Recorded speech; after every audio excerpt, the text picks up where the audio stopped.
Hi, my name is Emily Terpak, and I am a realtor in the greater Philadelphia area, which means I cover all of Philadelphia County and the surrounding suburbs in Pennsylvania and South Jersey. Okay, so if you've ever looked at two houses, maybe in the same neighborhood, same square footage, and even on the same block, and have wondered why one is priced 10% higher than the other, then keep watching.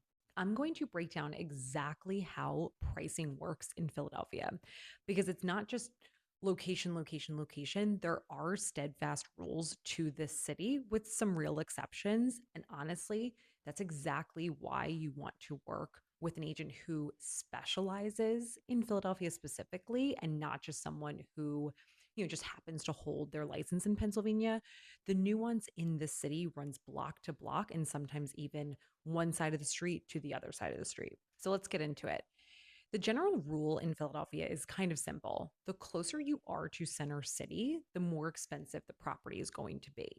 Now, when I say center city, I want to be specific about what I mean. So I'm talking about the area river to river, that is the Schuylkill River to the Delaware River, and then Spring Garden on the north side down to South Street on the south side. This pocket of the city has the highest concentration of $1 million homes and condos. It's also where you'll find endless restaurants, shops, and office headquarters where people commute into every day. What's interesting is that a lot of people actually avoid Center City because of its congestion. But here's the thing, it serves and services a massive number of people, and that demand is exactly why proximity to it costs a premium. Now, here's how that plays out on the ground. So, if you're looking in, say, South Philly, the further north you go, meaning the closer to center city you go, the more expensive it gets. Now, you're going to flip that if you're in Brewery Town or Fishtown, which sit on the north side of the city. There, it's the opposite. The further south you go towards center city, the more expensive it gets. Now, the exception to this rule, and I feel like there's always an exception in Philly, is neighborhoods like Roxborough, Manayunk, Mount Airy, and Chestnut Hill.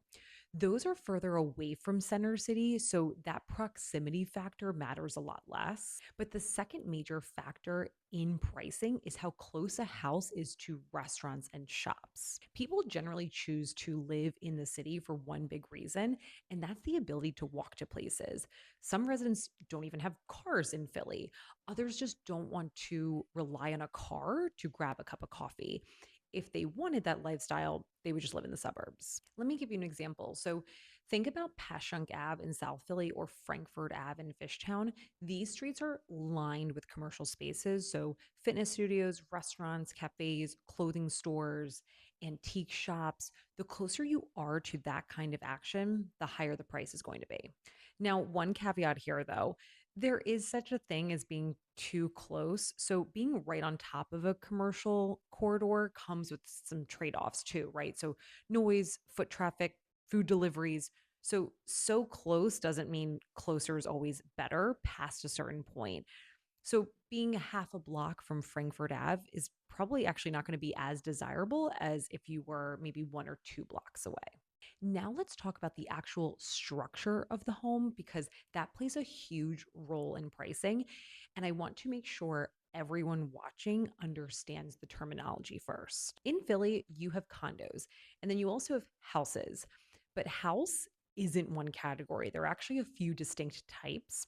So you have an interior row home, which is a separate home. It's your home, but you have a neighbor on each side of you, meaning your side walls touch one another. And then you have a corner row home, which is still a row home, but you only share one wall with a neighbor. Then you have a twin home, which means that you share a party wall with one neighbor. So you're only attached on one side. And then usually you have a side yard or sometimes even a driveway on the other side. And finally, you have a detached single family home, which has no immediate neighbors at all. Within row homes specifically, a corner property is going to be more expensive than an interior row home. And that's just because there's more natural light and one less shared wall. They also tend to be wider And if it's only 2 stories, you actually have the option to build up to a third story. Now, that's a super expensive project, but it's an option that interior row homes just don't have. And a twin home is priced even higher than a row home because you're only attached on one side instead of two. And again, sometimes you have that extra side yard that row homes won't have. And finally, a single family detached home is going to be the most expensive of all. It's genuinely a rarity in the city, and so people will pay a premium for that extra privacy. If you want a deeper dive and a breakdown of exactly what these property types look like and which neighborhoods tend to have them, I actually did a whole video on that, so I will link it above and in the description below. Now, I said a twin is priced higher than a row home, but I want to make sure that that doesn't get taken out of context. So, a 3,000 square foot renovated row home with a finished basement and parking is going to be worth more than a 1,500 square foot twin that needs work, even if they're in the exact same neighborhood. So, size, condition, and features still matter enormously. But if you're comparing apples to apples, so houses with similar square footage, similar condition, similar location, then yes, a twin will generally be worth more than an interior row home. It's a factor, it's just not the only factor. Pricing for condos and houses is apples and oranges in comparison, and here's why. A condo comes with an HOA fee, which is a homeowners association fee. That HOA fee factors in things like amenities. So, a door person, a gym, a parking garage, building insurance, and building maintenance. And here's something important.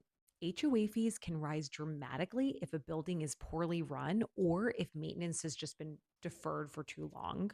The HOA fee can really impact how a condo is priced. That's because if you're taking out a loan, lenders and buyers are looking at their total monthly expenses, which is a mortgage payment plus the HOA fee combined. Let me give you an example. Say you have two condo buildings, okay? They're directly across the street from one another. They have the same amenities, same level of interior updates, same unit sizes.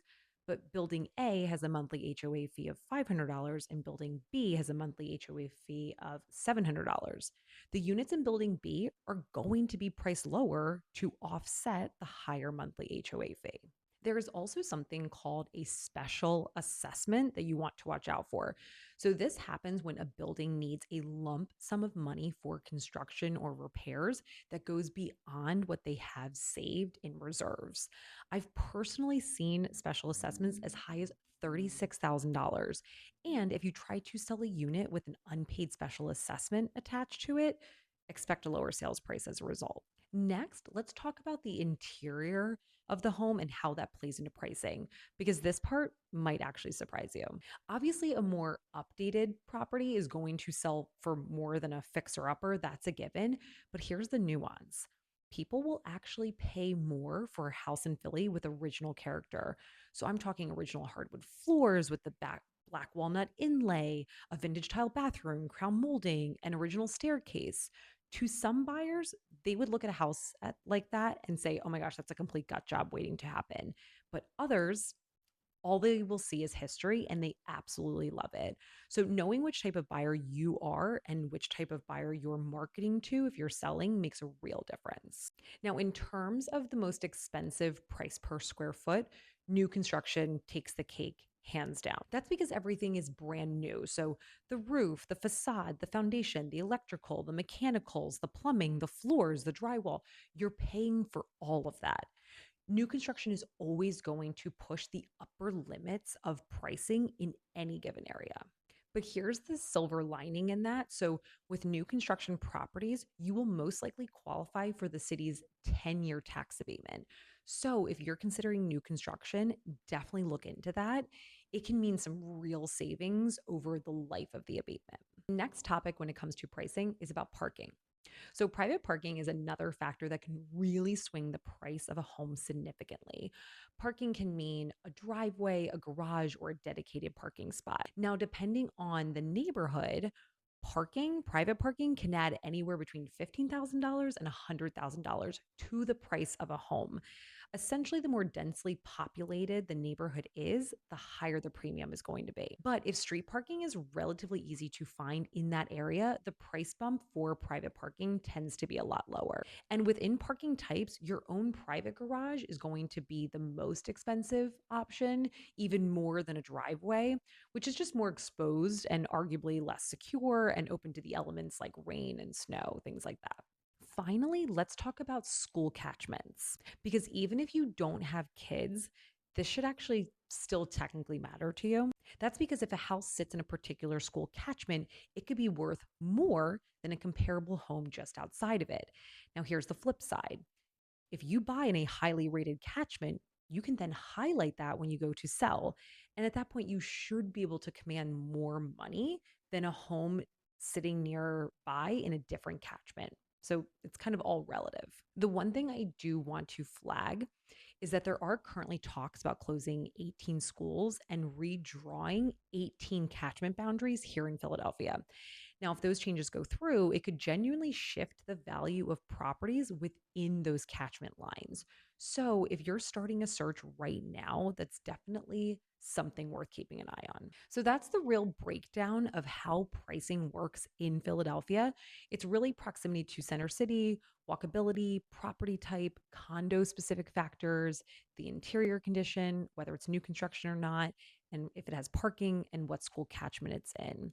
Now, any of these can shift the price by tens of thousands of dollars, and most homes are being priced based on kind of a combination of all of these at one time. This is exactly why local expertise matters so much in the city. So, if you are thinking about buying or selling in Philadelphia, the main line, or South Jersey, I'd love to help you make sense of it for your specific situation. So, drop a comment with your neighborhood or what type of property you're looking for, and don't forget to check out my recent video about the different types of homes in Philly and where to find them. So I'll have that in the link below.